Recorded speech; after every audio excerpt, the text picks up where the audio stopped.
Okay, let's get into it. Today, we're taking a deep dive into some, well, pretty radical source material. We are. It's excerpts from Bodhidharma, the Greatest Zen Master. And our mission here is really to cut straight to the core of his teachings. His perspective was famously non-compromising sometimes, well, honestly, outrageous. Oh, definitely. This isn't like a gentle introduction. These texts really challenge you right away. They suggest that, peace, understanding suffering, even knowing yourself. Yeah. It's not what most people think. It's a call to look in a completely different direction, isn't it? Exactly. It really challenges fundamental assumptions. The source material talks about a path, but it feels less about building something new. Right. More about uncovering what's already there. It's about your own nature. Yeah, it gets right to the heart of, well, the human condition, that constant seeking, feeling like something's missing. And it offers this startlingly simple, yet, incredibly difficult alternative. So who was this figure, Bodhidharma? Our source says he's absolutely pivotal. Huge figure. But it does clarify, he wasn't technically the founder of Zen. That goes back further to Makachapa. Okay. But Bodhidharma became maybe the most famous Zen figure after Gautam Buddha himself. Yes, and the text directly credits that fame to his, quote, outrageousness and his utterly non-compromising approach. He wasn't trying to win friends, clearly. Not at all. He wasn't there to soothe egos or just fit in. You see that right away in the stories. Like Emperor Wu, the source mentions he was a bit hesitant. Yeah, and Bodhidharma sensed that inner wavering even before meeting him and just called him cowardly. Wow. Straight up. It's a perfect example of his style. Just speak the truth, whether it hurts or heals, And then there's the really famous one, 9 years facing a wall. The source actually confirms, this is mentioned in early historical record, it wasn't just legend. 9 years. Yeah. It's just facing a wall. The text calls it a great meditation. It sounds extreme, doesn't it? Yeah. But the idea behind it is, well, it's compelling. If you deliberately shut out all the external stuff, all the distractions, eventually that internal chatter, it has to start quieting down, right? Ah, okay. It's like a physical way of turning inward. Exactly. Stripping away everything external to just confront what's left. It wasn't some performance for others. It was total commitment to inner reality. Which leads us right to the absolute core of his message. And this is the really challenging part. It is. The idea that your nature is already pure. That's the foundation. The source quotes him directly. Our mortal nature is our Buddha nature. Beyond this nature, there's no Buddha. The Buddha is our nature. That just completely flips the usual script, doesn't it? The idea that we're flawed and need to, work towards enlightenment. Totally. He says it's already there. The source contrasts this with how most people live, always longing for something. Always, in a word, seeking. Looking outside ourselves for validation, happiness, identity. Right. But Bodhidharma says the wise. They wake up. They choose reason over custom. They see through that whole delusion of external seeking. And the really radical insight, the source says, is that the difference between a regular person, a mortal, and a Buddha, it's not some fundamental difference in quality or potential. No, it's just a difference of recognition, of awareness, that potential, that Buddha nature. It's not something you gain, it's you already. Like buried treasure you haven't dug up yet. Okay, and this is where it gets really provocative.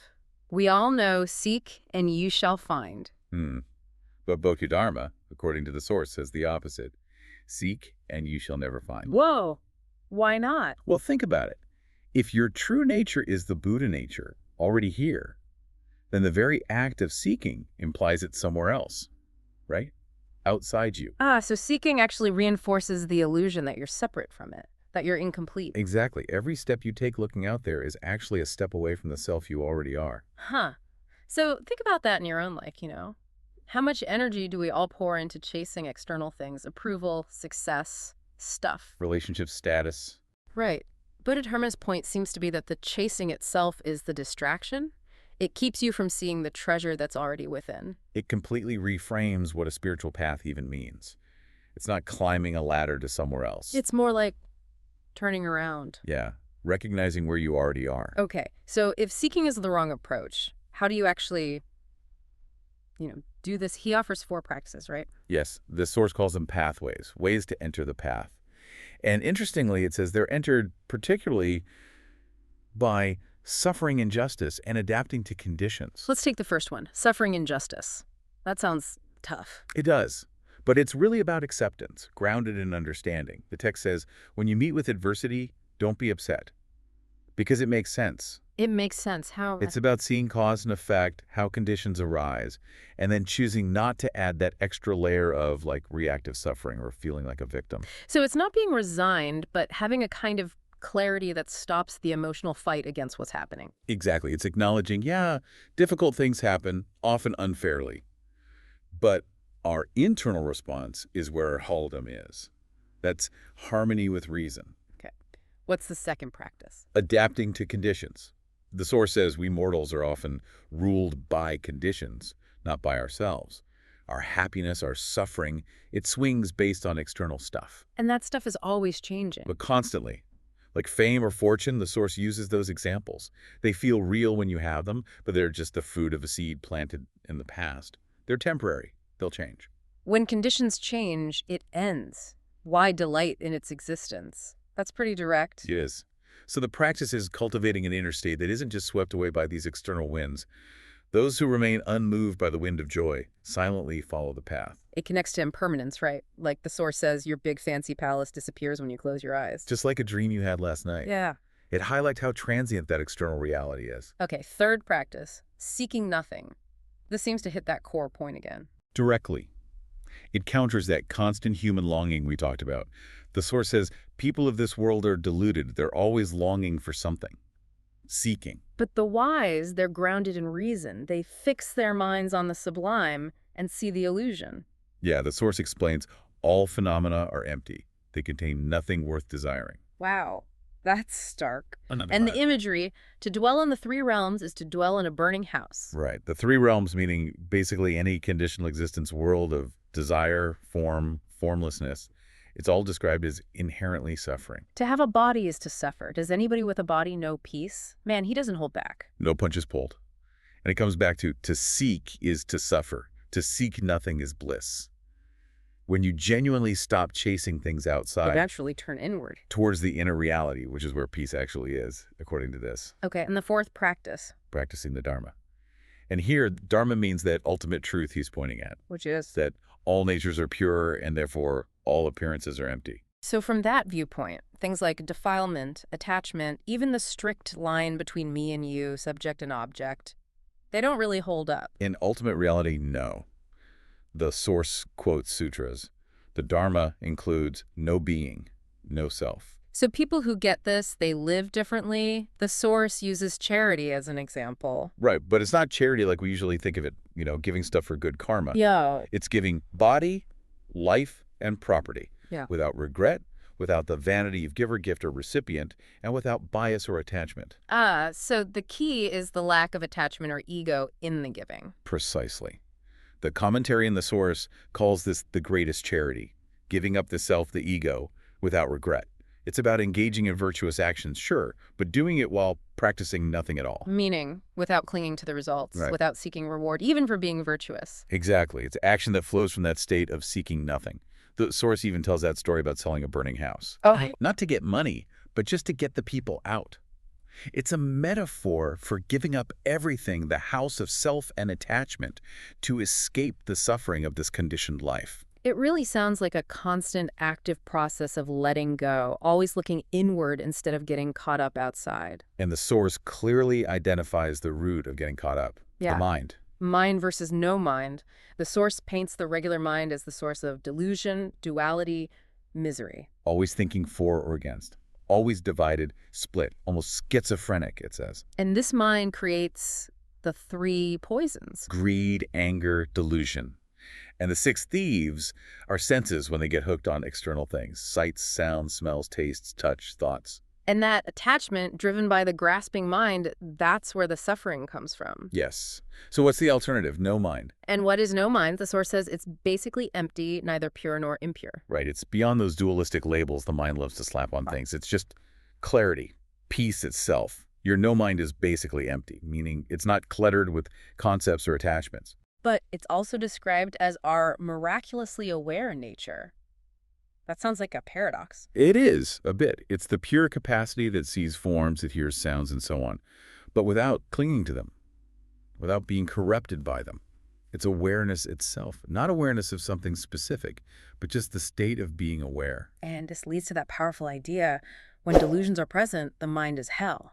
When delusions are absent, the mind is the land of Buddhas. So heaven and hell aren't places you go after you die. They're right here, right now. Internal states, created by whether delusion is present or absent in your mind. It completely internalizes everything. It does. The Source also brings up the middle way here, describing the mind that neither exists nor does not exist. Okay, unpack that. Mortals, we create the mind as solid. We solidify it through delusion, yeah. Then arhats, seeking liberation, might try to negate the mind, destroy it to escape suffering. But bodhisattvas, Buddhas, they do neither. They neither create nor negate it, the Source says. They transcend that whole duality of mind existing or not existing. And this connects to acting without acting. It's not about doing nothing. It's about action that arises spontaneously from that clear nature, from life itself. Rather than being decided by the conditioned mind based on past habits or future goals. Exactly. The text warns that actions born from calculation or uncertainty just lead to more wandering through birth and death. That cycle of suffering, samsara. Okay, so if all that is the problem and seeking is the wrong way, what's the direct path Bodhidharma points to? One central method, beholding the mind. Beholding the mind. The Source calls it the most essential method. It includes all the others. It's simply becoming a witness to your own mind's activity. Just watching thoughts, emotions, sensations, without judging or trying to fix them. Just watching. And the Source says as that witnessing capacity grows, you already start feeling yourself beyond the mind. And this is the ground for enlightenment being sudden. Yes. Realization isn't presented as like a slow buildup of brownie points or knowledge. It's a discovery, an instant recognition of your true nature. The Source is really strong on this. Seeing through the mundane and witnessing the sublime is less than an eye blink away. Realization is now. Wow. Realization is now. That's incredibly direct. But what about stories like the Buddha struggling for years? The Source addresses that, right? It does. It suggests maybe the struggle was part of the mind's dream, but the awakening from the dream was sudden. It seems intended to help people, maybe like Bodhidharma's own disciples, who are confused by this apparent contradiction. Makes sense. The Source also has a really interesting, almost positive take on suffering. It calls every suffering is a Buddha seed. A seed. How does that work? Because suffering impels to seek wisdom. The idea is when you're too comfortable. You become complacent, like a vegetable, the Source says. Right. But suffering creates dissatisfaction, a need. It can push you to search for something deeper, for real understanding. It plants that seed for turning inward. Interesting angle. And central to all this turning inward is detachment. Oh, yeah. The Source couldn't be clearer. Don't hold on to anything. It says, clinging is the cause of our being unconscious, the very root of misery. Because attachment ties up our energy in external things, external ideas. And unclinging frees that energy, makes awareness possible. That seems to be the idea. The text also uses that powerful phrase, transcending life and death is leaving home. And the Source clarifies, leaving home here probably means leaving this world, not necessarily physical death, but leaving the world of illusion and attachment. Right. The analogy it uses is stark. This life, this palace, it's just a temporary stopover, a caravanserai. And your real home is the graveyard. In a metaphorical sense, yeah. It's the ultimate destination of the physical form, a reminder not to get too attached to this temporary structure. Okay, so understanding impermanence, the inner nature of truth. This leads him to really critique people who just focus on the outward forms of practice, right? Oh, absolutely. This is where his outrageousness really shines. Remember the story about him burning a wooden Buddha statue? For warmth. And the priest is shocked. Totally shocked. And Bodhidharma starts poking in the ashes, saying he's looking for relics for the Buddha's bones.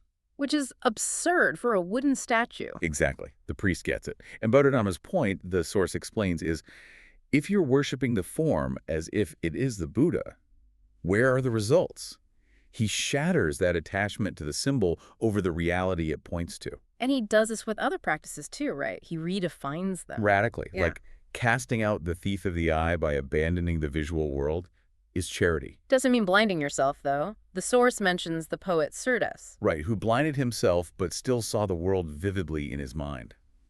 The real charity isn't physical blindness. It's not letting external forms corrupt your inner state, like dream images that vanish when you wake up. Okay, and burning incense. Not literal smoke.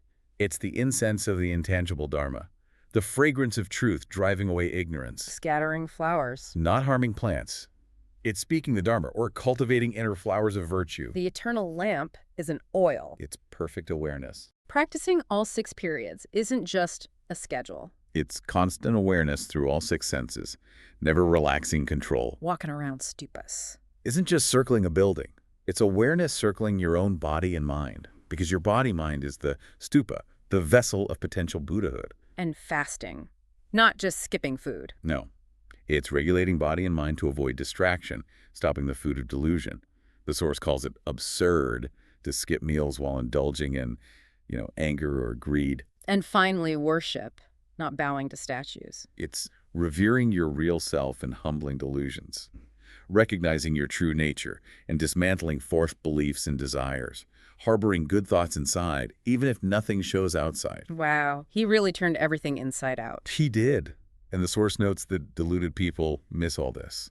They stick to the outward forms, hoping for future blessings that never come. They might even deceive others, but they stay stuck themselves. Trapped on the wheel, samsara, that cycle of suffering. Driven by ignorance and attachment, yeah. But interestingly, the Source itself adds a layer of commentary here. Oh. It suggests that even Bodhidharma, by trying to redefine these rituals instead of just ditching them entirely, might have, missed the point a bit or made a compromise. A compromise. Bodhidharma, the non-compromising master. I know, right? The Source speculates. Maybe it was some lingering attachment to his Mahayana background, or perhaps just practicality, not wanting to totally freak out new Buddhists by taking away all familiar forms at once. That's fascinating, because it shows how incredibly hard it must be to communicate this ultimate truth, which is really beyond words and forms. Exactly. Even someone considered enlightened might struggle with how to bridge that gap for other people. It suggests the path isn't about following some perfect, flawless dogma. But more about the messy work of inner experience and trying to share it. Yeah. Which connects to that distinction the Source makes between a master and a teacher. Right. How does it explain that? A teacher, it says, basically imparts knowledge from the outside, like a computer, using words. It comes from the superficial layer of the mind. Knowledge that fills your head but leaves your being untouched, maybe? Something like that. A master, on the other hand, cannot teach without silences. They use words, sure, but sparingly. The teaching comes from the innermost core. Truth isn't something you just learn from someone else. It has to be known firsthand. And the Source points out all the scriptures, the texts we have from enlightened figures, they're usually notes taken by disciples. Not written by the masters themselves. Generally not. The Source suggests something essential. The presence, the living energy gets lost when you try to bottle that ultimate reality in words. It mentions that Tagore anecdote. Where people found his English translation better than his original Bengali. Yeah, hinting at how translation itself, let alone capturing a state of being, filters or changes things. It really underlines that the deepest truth is often paradoxical. It resists being neatly packaged in language. Absolutely. The Source mentions examples like Mahavira giving 7 contradictory answers to one question, or Hasidic stories of arguing with God. Arguing with God, definitely paradoxical. It highlights that ultimate reality isn't bound by simple logic. As Bodhidharma himself is quoted, "The true way is sublime. It can't be expressed in language. Of what use are scriptures?" So you have this fierce, direct, uncompromising message, delivered through shocking actions, paradoxes, critiques of tradition.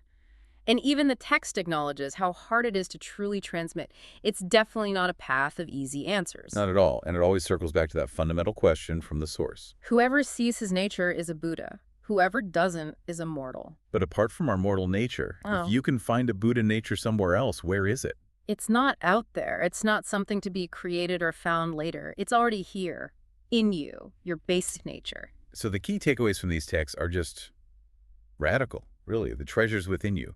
Awareness is the key. External seeking, rigid rituals, often a distraction. And even suffering can be the unlikely catalyst. Right. And Bodhidharma's core message, despite all the difficulties in communicating it, stays incredibly simple. You are the Buddha. Not you will be, you are. It's your present nature. You just need to wake up to it. And you can do it now. It puts all the potential, all the responsibility squarely back on you, the individual. Stop looking elsewhere. Stop seeking. Stop clinging. Just behold the nature that's already pure, already whole. Which leaves us with that final, really challenging, really immediate thought from the Source for you, the listener, to chew on. Seeing through the mundane and witnessing the sublime is less than an eye blink away. Realization is now. Why worry about gray hair? Why wait? What would your life actually look like starting right now, today, if you truly lived as if realization, as if that treasure of your own Buddha nature was fully available to you this very instant?